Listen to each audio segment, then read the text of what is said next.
Hey, welcome to the Healthful Woman Podcast, the fastest growing podcast in women's health. Today's Monday, June 23rd, 2025.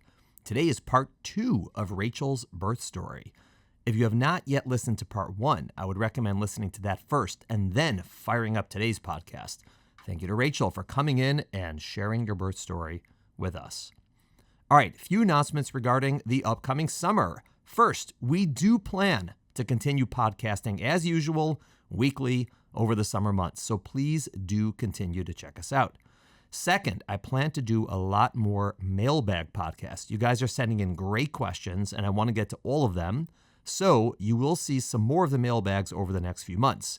On that note, please do continue to send in questions. You can either email us directly, hw@healthfulwoman.com, or go to our website, www.healthfulwoman.com, and click on the link that says send us your questions. Please remember the questions are for mailbag podcasts, not for your personal medical advice that you need answered quickly. For those questions, please ask your own doctor. Third, so we've been doing this podcast for over 5 years now, and it's a lot of podcasts. By my count, over 400. So if there is a topic you are looking for, check out the archives. You can either scroll through them on your podcast platform, or it might be easier to go to our website where we have them listed by topic. It's very possible we've done the topic you're looking for. All right, here's part 2 of Rachel's story. Thanks for listening. See y'all next week. Welcome to today's episode of Healthful Woman, a podcast designed to explore topics in women's health at all stages of life.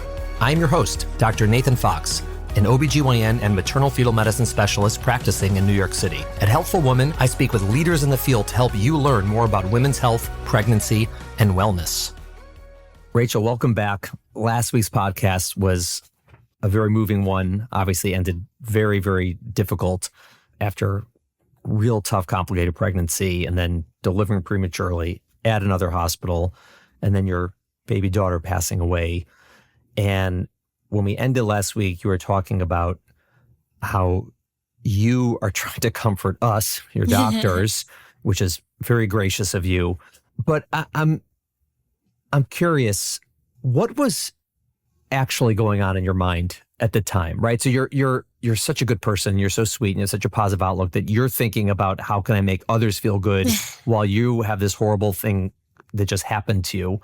But in your mind, I'm just trying to get a sense, because people have loss, and this is a horrible loss. Are you feeling at that time hopeful, hopeless? I mean, obviously it's a very dark place and it's a very, sad place to be, but what were you thinking, I guess is what I want to say. Not what were you doing, right? But what are you thinking at that time? Right. So I think leading up to that point, even after I did the RFA, I remember thinking, okay, this is terrible. This is not what I wanted, but maybe I was supposed to have another miscarriage, and this was the way of me getting a healthy baby without having to go through a miscarriage and then another pregnancy. So I sort of was able to see the positive in that too. And then after the baby passed away, at this point, I think it was about a week of just hopeless. I was so I couldn't even, I was grieving. I was really grieving, and I couldn't even think in the future. I kept saying, but what's going to be now? What now? I kept going there. What do we, we live in Israel. We were in America at that point. Yeah. And I kept saying, we're going to go back. I couldn't think of going back to real life. Right. My mother, she actually had great advice, and she told me that right now, don't think about the future. You need to think about it. Take it one day at a time. Don't try to go there because it's too big to start thinking in this point, to start thinking about all your plans and what's going to happen now. And that did help me a little bit. But yeah, it was for sure at least a week that was just hopeless. I think I stayed in bed most of the week, had pancakes, tried to cheer myself up. I was going to ask you what helped. So pancakes. I guess pancakes. All right. It was the time of the baby passed away October 6th. So the day after was October 7th. Oh God, I don't think I remember that. Yeah, it felt like, and I don't even think I processed when October 7th happened, the magnitude of what happened, because I was so in my own grief that I couldn't fully process. It was too big. It felt like I was living a horror movie. It was. I totally forgot that. I mean, I knew it was during that week because, like you mentioned last week, when this was going on, I was out of town, right? But I remember vividly, like I was in Florida, and I remember speaking to you on the phone. I remember texting. I remember all of this. And I also have a separate memory that at the end of that week was October 7th. Yeah. Right. But I never in my mind put those two memories together to realize that you had your loss one day before like one of the saddest days in modern history. Yeah.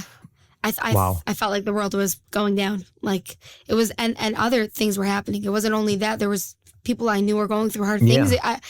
I thought the world was ending. It was crazy. Wow. It was a crazy time. Yeah. It was during the holidays, so that in a way was a good thing because I was with my family. Mm-hmm. We were all forced to just no phones. Right. We sat together, we cried, we talked about it. And, you know, I think it helped. It helped like to process it in a normal way, to really just, you know, really just sit together and think about it and talk about it. Right. And then so that after a week. Right. It's interesting. It's a week because when you lose a baby that young, you don't have. I know. There isn't no a formal Shiva. Jewish Shiva process, which isn't. All the rules are a little bit odd and hard to understand, but there isn't one. But you basically had one. Yeah. Essentially, you had a week of being at home, people being with your family, visiting you, talking, you know, processing all the things that people go through in Shiva, which are, you know, meant to be in some way healing, you know, to some degree. But you had that sort of by default. I remember that, like, after the 7th day, I remember, like, me and my husband, we said, like, sort of joking. You know, I guess we used a little dark humor in that, that time. But, okay, we got up from Shiva now, even though we didn't really. That wasn't. But really, we, like, gave ourselves that time to really, really be in it and mourn and cry and talk about it and be really, really sad. But then I think after that point, we actually met with a rabbi and we walked, whatever he said to us, it gave us so much like strength. Really? And we walked out like, okay, like we got this. And I think that was the turning point. That like, obviously we were still sad. And of course we cried, still cried even after those 7 days. But I think that's when I felt like I could be a person again. Like after those 7 days. And I think what got me through it was my faith. Like I was lucky that I felt that way. But I remember I had this like mantra going on in my head over and over. This is what was meant to happen. Nothing could have changed it. No doctor could have changed it. I couldn't have changed it. This is what was supposed to happen, and it would have happened. Whatever we did, this is what would have happened. And I think that's really what got me through it, because anytime I felt myself getting to a place of, what if we would have done this? Or what if I would have called earlier? I think I had a very easy time not forgiving, but saying every doctor did was okay. I had a very easy time doing that. But when it came to myself and me calling and me waiting that night and not calling the minute I saw something, the minute I felt something, I think that was very hard for me. I think that was the hardest part for me to get over. And every time I went back there, I would feel that guilt of maybe I could have changed something. So I had this mantra that anytime I felt myself going to a place of what if, I would say nothing could have changed. Whatever we would have done, this is what would have happened, and it would help me. Because as soon as I felt like I was in control or someone was in control, something could have been different. That would be endless. Like I wouldn't be able to stop my thoughts from, maybe I could have had a healthy baby. Maybe something would have been different. And then that would be like even more painful for me to think that something could have been different when really it couldn't have, because that was the way things were supposed to be. And whichever procedure we chose to do, or whatever point I stayed in the hospital, or whatever I did, that was what was going to happen. And that was, for me personally, that was the only way I could get through it. Like, I think that a lot of times, and it's not wrong, people, like, they turn towards, like, a little bit of anger. You know, the doctor could have done something different, or angry at someone because it helps to sort of, maybe that's a coping mechanism to help, get through it. For me, that was so much worse. If I would go there, then I wouldn't have been able to live thinking that something could have been different. Wow. So how long ultimately after the loss did you guys say you were ready to start trying again? In my mind, it sounds crazy, but as soon as I had a healthy baby in my hand, I knew that I would be okay. And obviously, it never leaves my mind, and I never forgot about the other babies. Yeah. But we at that point, like, that was our fourth baby, 3 pregnancies, but there were 4 babies. But I knew that would be the only thing that could comfort me, to have a healthy baby in my hands, and that I wanted that, like, as soon as I could. And I think that's a very personal thing. A lot of people need time to heal, and emotionally and physically, and I knew that was the only thing that would help me. So you got pregnant pretty quickly. Yeah. Yeah, that was crazy. I remember I emailed you, like, plot twist, I'm pregnant. And that was crazy. I didn't expect it to be so soon after. Right. I think it was a month or 2 later. Yeah. And it was 1. Yeah. And actually the doctor again saw 2, but he said maybe it's fluid, or maybe it might be fluid, or it might be another baby. And I was like, oh no, not again. Can you figure this out? Please let me know. And I think it was 10 days where we weren't sure. Wow. Yeah. Wow. So I mean, obviously the next pregnancy, it's sort of hard to process. Like, are you high risk? Are you not high risk? Right? Because you had a very complicated twin pregnancy, but if you're carrying 1 baby, you're not going to get twin transfusion again, obviously. Right. So that's not really going to happen. And, maybe your cervix is going to get short. Maybe it's not going to get short, but no one would think it would be as complicated as the one before.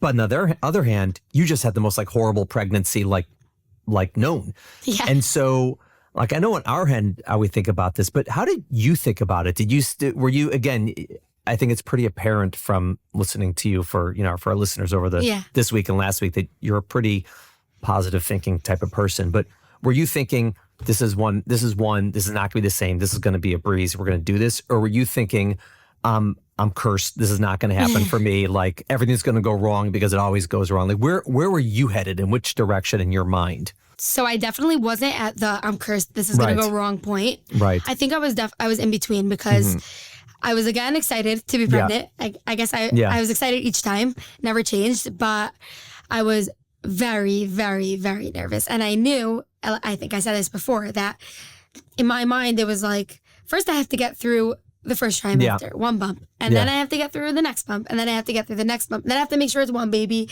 And then there were all these things in my mind that I also barely let myself get excited, because till I had a baby in my hands, right?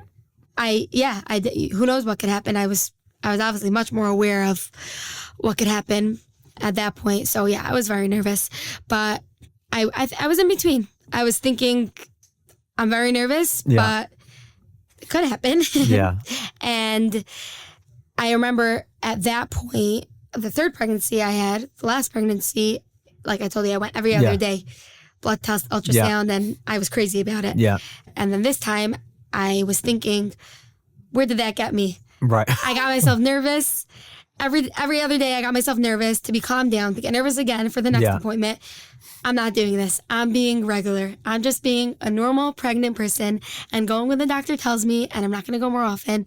And I think that sort of was like I kept a lot in my head at that point. Like, this is going to be regular. I was trying to manifest, I guess. Right. You weren't exactly regular. We saw you a little more often than regular, I would say. a little more often than regular. I think I came once or twice a week. But that was I mean, that was part of the plan, right? So there's sort of right. At that point. there's the medical plan, right? Yeah. Okay, are you at increased risk for preterm birth? Are you not at increased risk?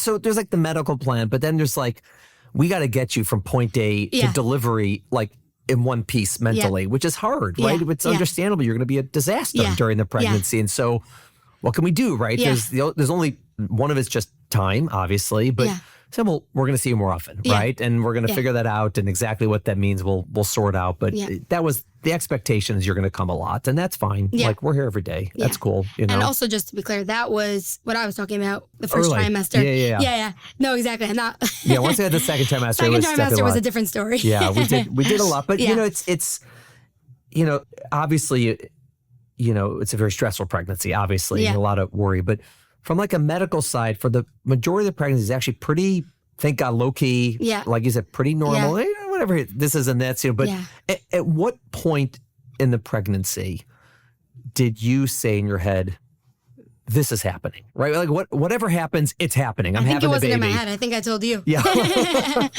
So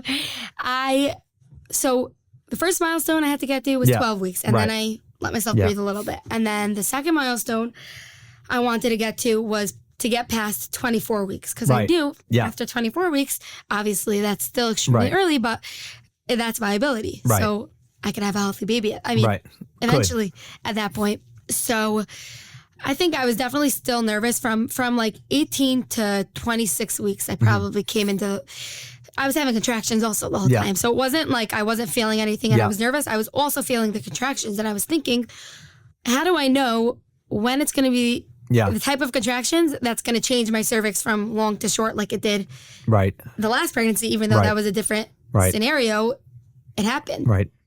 And in all fairness, medically also, you do have one family member who needed a cerclage. You had one family member who needed progesterone. You had one family member who needed a pessary. You had one family member who needed nothing. And so you've seen all of the possibilities. And you yourself obviously had again, it was twins, but you had this. And so anything is possible and how it's going to play out with I think the last pregnancy, the concept of getting a cerclage didn't scare me so much because I knew that it really helps. Yeah. But then once I had a baby through the cerclage, you're like, maybe it doesn't. Even that didn't comfort me. I was so scared of getting a cerclage at that point because of what I went through. Right. And you didn't get one, you didn't need one. And thank God I didn't need one.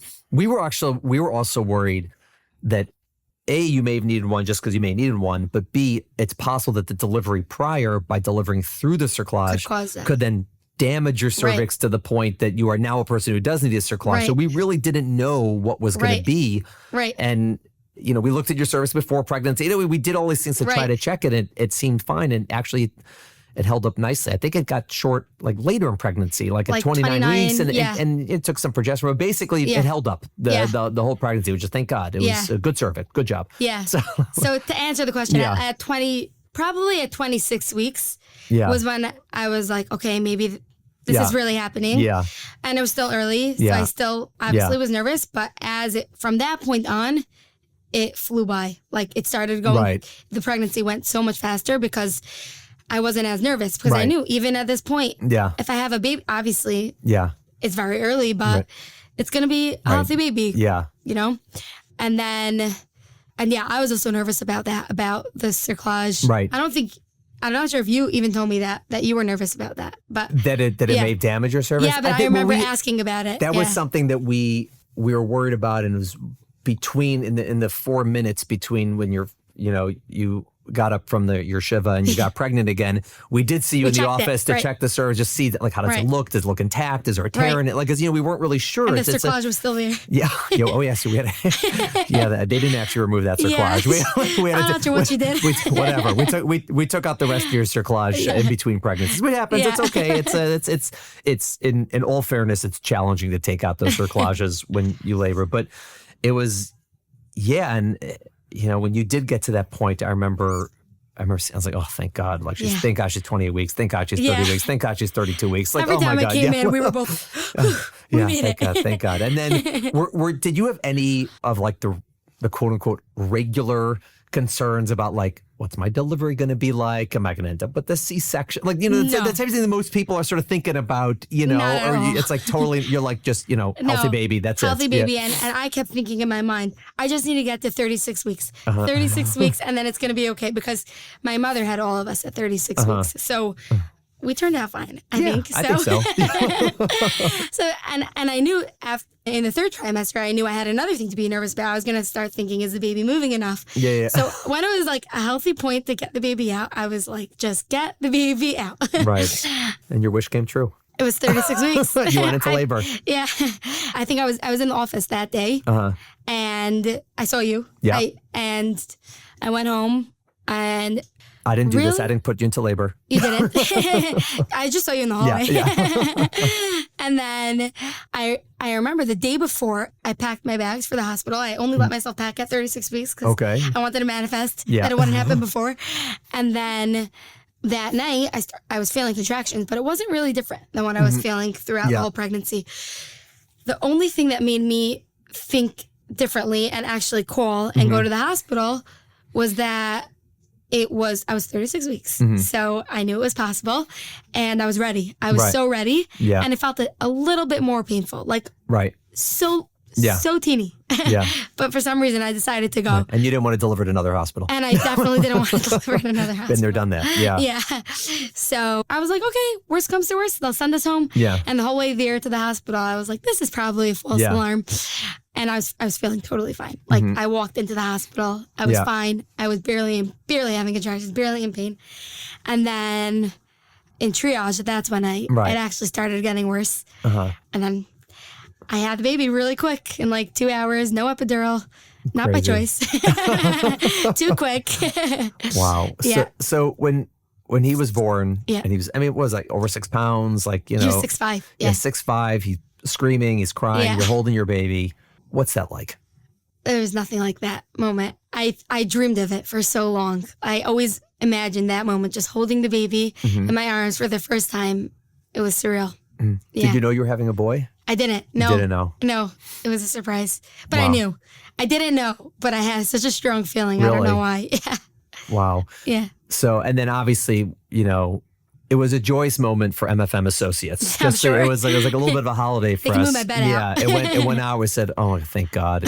Just you've been through so much, and also it was recent. Yeah. Right. It was. I think it was within a year. Yeah, the births were like less than a year. Yeah, they were less than a year apart from each other, and so this is your whole pregnancy was fresh in everyone's mind. Yeah. It wasn't like something 5 years ago. Remember what happened? It's like this is like, oh my God, this just happened. Right. And it was so awesome, and I assume obviously for your whole family, it must have been like finally, like thank God. It was amazing. So you're here now. You're several months after that.